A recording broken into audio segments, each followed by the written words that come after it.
এখানে বলা হয়েছে দুজন ব্যক্তি এ এন্ড বি দুজনের টোটাল স্যালারি হচ্ছে 1500 টাকা। আর তারা তাহলে টোটাল স্যালারি বলে দিয়েছে,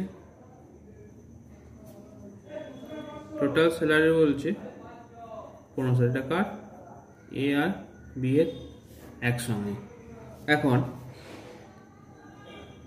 এ খরচা করে, এ এক্সপেন্ড করে 90% আর বি এক্সপেন্ড করে 80%। তাহলে তাদের সেভিং কত হবে?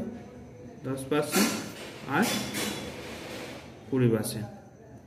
এবং এই যে 10% 20% এই দুটো রেশিও বলে দিয়েছে 3:4। তাহলে তাদের ইনকাম কত? তাদের ইনকাম বের করতে গেলে তাহলে কি করতে হবে? তাহলে পার্সেন্টের জায়গায় আমি এক্স ধরেছি, 10x বাই 20y। এইটা বলে দিয়েছে 3:4। তারপর ক্যালকুলেশন করো, 40x আর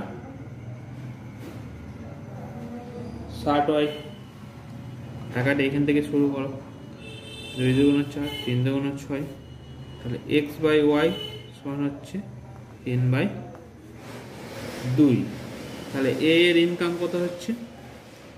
এ এর ইনকাম হচ্ছে 3/5। এটা যদি অনুপাত নিয়ে এসো, এক্স বাই ওয়াই অনুপাত 3:2, 3/5। কত টোটাল ইনকাম হচ্ছে? 1500 টাকা। 5 3 15, 900। আর বি এর ইনকাম হবে 2/5 তো 1500। এটাও কেটে দাও, 300, 3 দুগুণ 600। তাহলে এ এর ইনকাম হচ্ছে 900 টাকা আর বি এর ইনকাম হচ্ছে 600 টাকা।